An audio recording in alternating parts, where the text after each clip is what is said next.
Eu queria chamar um querido amigo, nosso grande ex-chanceler, ministro Ernesto Araújo. Bom dia, ministro, tudo bem? Bom dia, Marco Antônio, tudo bem? Tudo bom com vocês, espero? Muito tudo bom ótimo, graças a Deus. Bom estar aqui com vocês. A gente está ansioso para saber do que está acontecendo agora nos Estados Unidos, o que está pegando fogo. E tem uma questão aqui que está mexendo com o mercado americano, com a Nasdaq, matéria aqui que a gente trouxe do aplicativo de inteligência artificial DeepSeek. Segundo essa matéria da CNN Money, o DeepSeek coloca em xeque toda uma indústria bilionária, segundo o especialista que deu entrevista aqui para o WW da CNN. Mas aí fica uma questão, né, professor? Eu ainda não baixei o aplicativo, mas se eu baixar o aplicativo e perguntar para o aplicativo, Mao Tse Tung é um canalha, um calhorda que está queimando no mármore do inferno, você acha que o aplicativo vai responder o quê, ministro? O aplicativo vai te mandar para a cadeia, né? Se ele puder, né? O aplicativo vai te fichar, né? E eu acho que não vai ser só assim que ele vai dizer assim, não tem como responder, mas provavelmente ele vai te fichar. Da próxima vez ele vai, né, começar a tentar entender como é que é a sua atuação nas redes e tal. Daqui a pouco ele vai, né? Quem sabe o que ele pode fazer, né? Ele pode te induzir a erro numa checagem seguinte. Pode, sei lá, né? Ele pode estar programado para isso. Olha, quem falar mal do Mao Tse Tung, não só você não responde, mas você vai lá e, né, sabota essa pessoa de alguma maneira. Ele pode estar programado para isso, né? Então, o ChatGPT e esses outros já estavam um pouco programados assim, de uma maneira um pouco politicamente correta, né? Agora, com a onda Trump, provavelmente iam mudar e vão mudar. Mas o próprio ChatGPT ou outros não te daria uma resposta sobre Mao Tse Tung, né?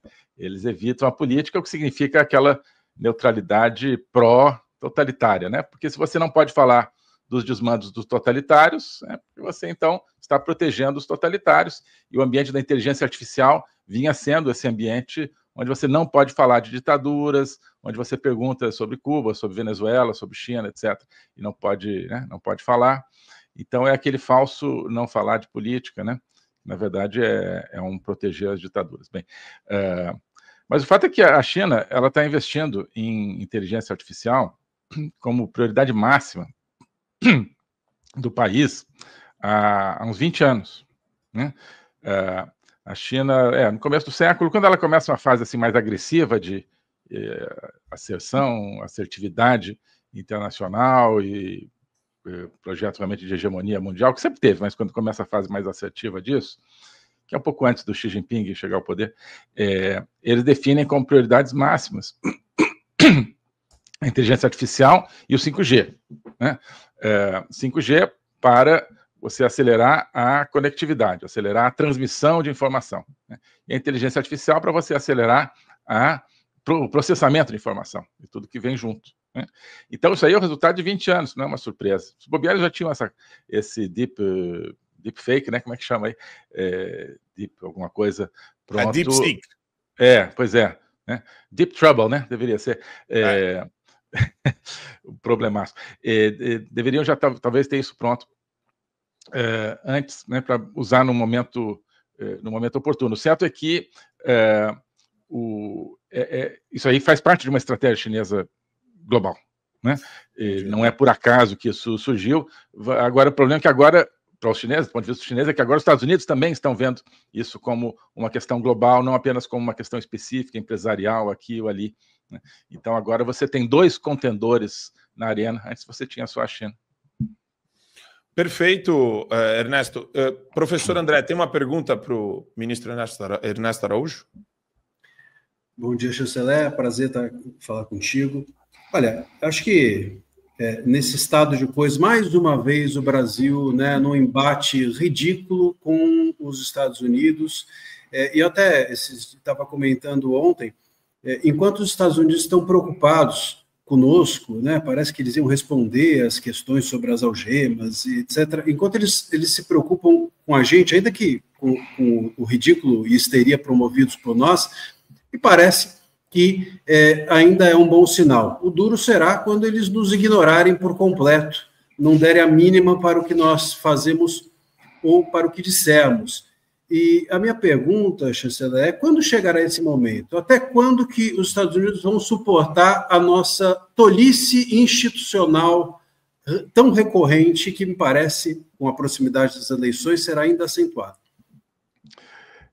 Professor, olha, eu acho que os Estados Unidos vão, sim, ignorar, digamos assim, a vertente diplomática do Brasil, a diplomacia, a vertente oficial, que é realmente hoje, infelizmente, completamente irrelevante, né?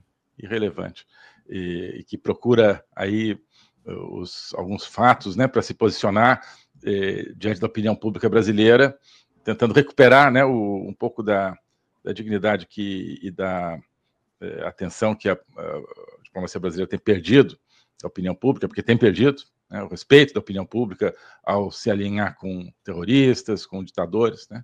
Eles acham que isso ninguém está vendo, está todo mundo vendo. Bom, então, vamos fazer aqui uma ação aqui para parecer que estamos defendendo os brasileiros. Ninguém compra isso, né? Ninguém compra isso. Então, isso aí fica de lado. Os Estados Unidos não dão bola para esse tipo de atitude diplomática, né?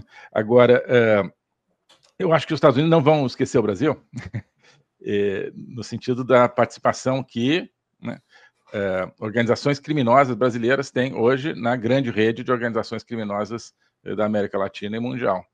Porque isso, então, falei das prioridades da China, né? As prioridades dos Estados Unidos hoje com Trump, uma das principais é combater o crime organizado dentro dos Estados Unidos, o que requer combater o crime organizado na América Latina, né? Então, isso aí é que acho que não vai passar em branco, entende? Algum tipo de plataforma que é oferecida para organizações criminosas dentro do Brasil, atuações internacionais que eles têm, o tráfico, obviamente, como é que as organizações brasileiras alimentam organizações que estão nos Estados Unidos, como é que algumas delas estão talvez presentes nos Estados Unidos. Então, eu acho que os Estados Unidos vão esquecer a diplomacia brasileira, né? E vão focar muito no crime organizado brasileiro. Muito bom. Wagner. Opa, fui abrir o áudio aqui e tirei a câmera.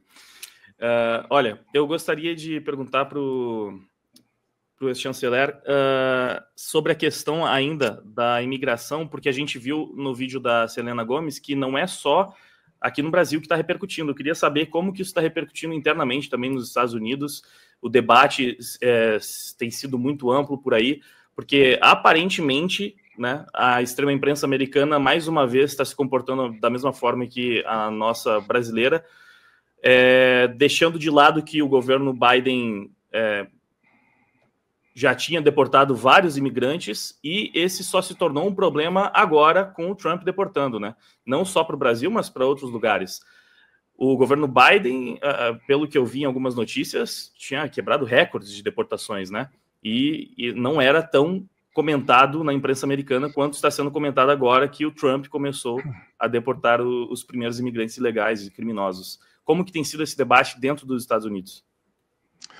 Olha, Wagner, eu acho que tem sido menos intenso até do que se previa, né? Claro, você olha a grande imprensa, a mídia, né?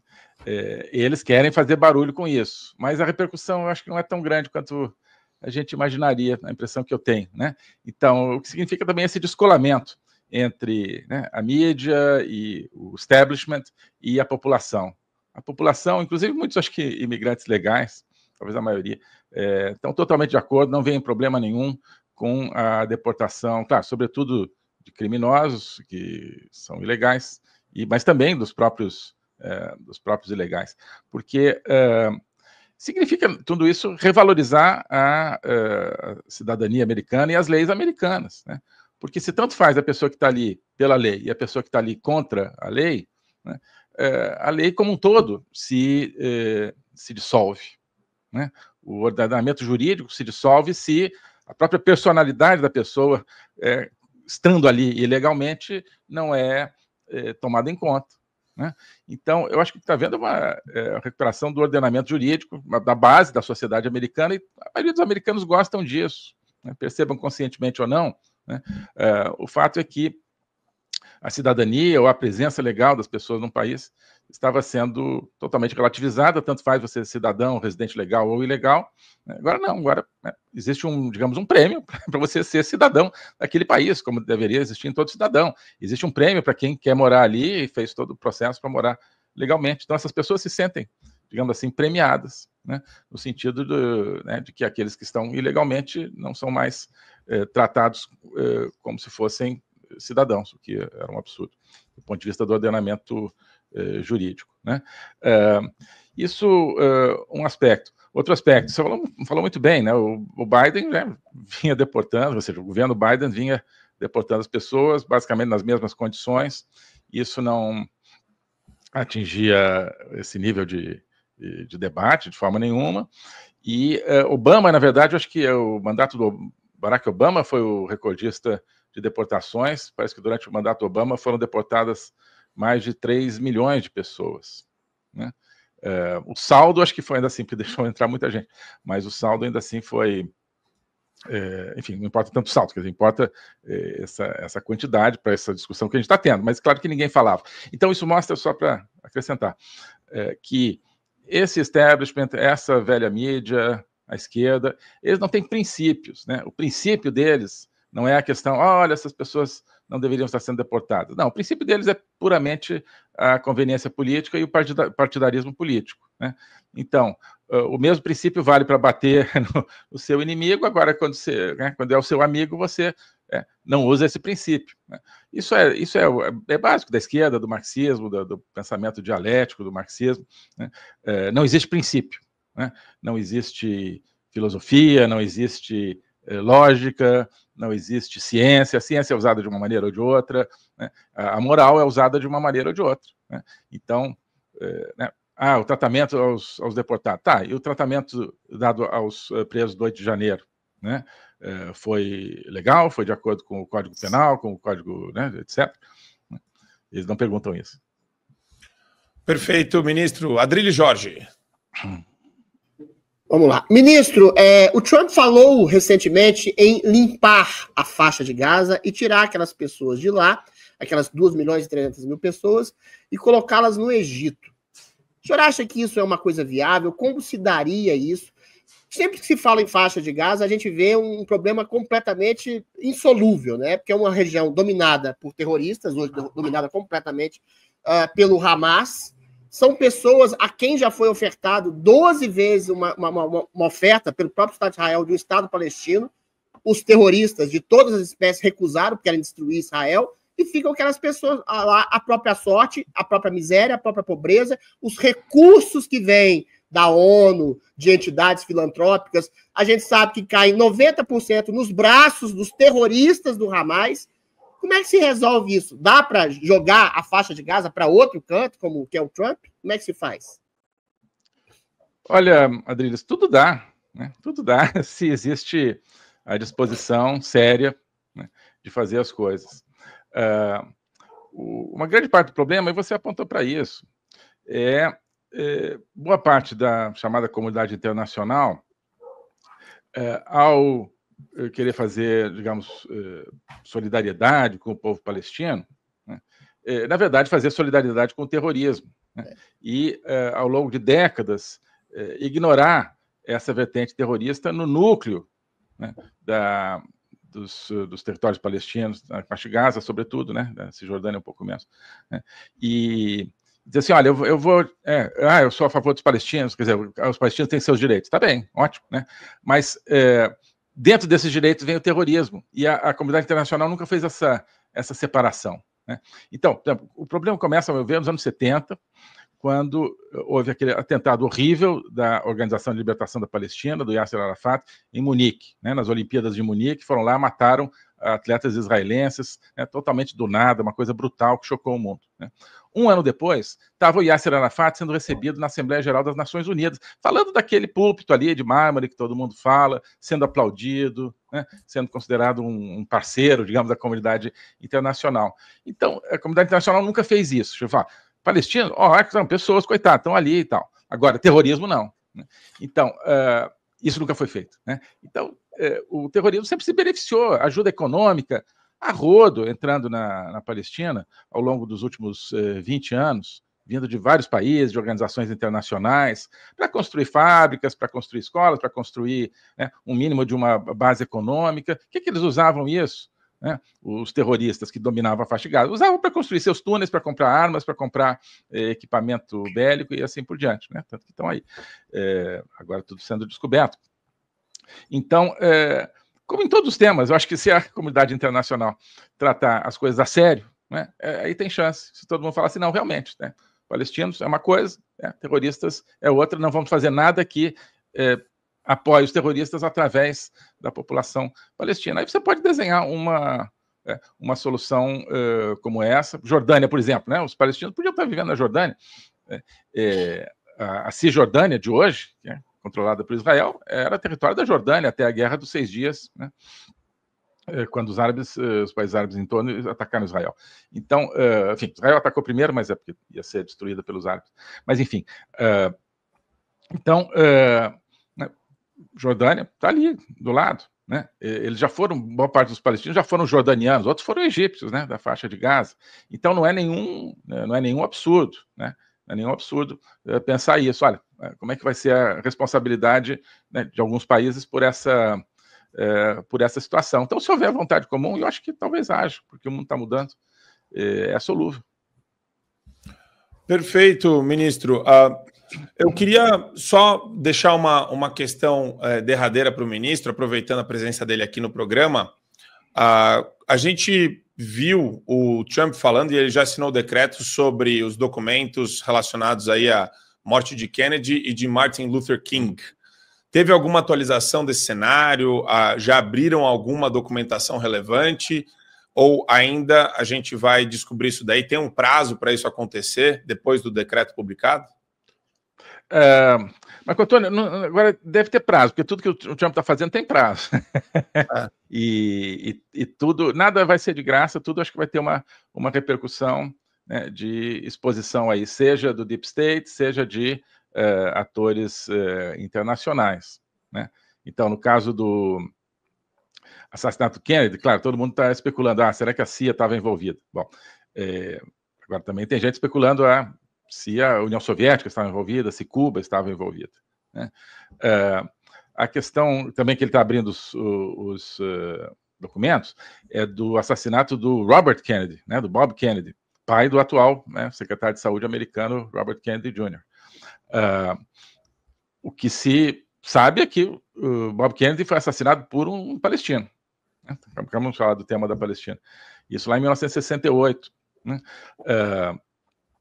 Será que foi isso mesmo? Por quê? Como é que foram as ligações, né, dessa pessoa? Isso se fala muito pouco na imprensa, né, e na consciência geral se fala pouco do assassinato do Bob Kennedy, né? Então vamos ver isso aí, claro, ver se houve algum envolvimento de alguma agência federal no assassinato do Martin Luther King. Isso teria que ser, claro, punido, se possível, investigado, sabido, mas eu acho que isso faz parte da campanha do Trump para, digamos, colocar o Estado americano na mão da população, né? Então tem esse aspecto simbólico. Assassinato do Kennedy, né, a questão de extraterrestres também, volta e meia se fala disso, né, como áreas em que, olha, o Estado americano está escondendo alguma coisa da população. Mas no caso do Kennedy, claro, envolve então política nacional, política internacional, além da importância e do interesse em si, é uma das maneiras que o Trump está sinalizando de, olha, dizer, o Estado americano, o governo americano é de vocês, é da população, vocês têm que saber de tudo.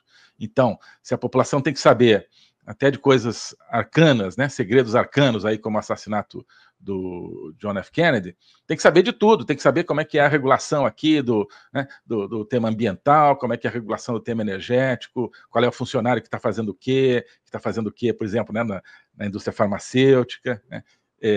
Eu acho que, digamos assim, o carro-chefe, digamos assim, o carro alegórico ali, a comissão de frente de uma grande abertura de todo o Estado americano ao escrutínio público, e isso é fundamental. Perfeito, ministro. Queria agradecer demais. Sempre um prazer imenso receber o ministro Ernesto Araújo aqui no programa. E a gente tem também o portal academiafolhapolitica.org. Se inscrevam no portal do ministro Ernesto Araújo. Lá tem uma avalanche de cursos. Eu vi curso lá que dá para você ficar o ano inteiro estudando, né, Ernesto? Pois é, Marco Antônio, estamos com o curso principal, o curso de logopolítica, né, a política a partir do logos, né, do pensamento, ele está já com 126 aulas, né, aulas de 2 horas, então já tem muito material. E estamos falando desses temas de Trump, de como seria eventualmente o combate ao globalismo, como é que o globalismo estrutura a sua estrutura de poder junto com a China, etc. Então, está tudo atual, tudo que está lá, desde a aula 1 e desde o começo está muito atual. Quem quiser, eu fico muito honrado quem quiser conhecer esse trabalho. Muito bom. Entrem lá, então. Sigam o ministro também aqui no @Ernesto Araújo no X, ernesto.araújo.mre no Instagram e academiafolhapolitica.org. Obrigado, Ernesto. Obrigado pelo carinho de receber a gente.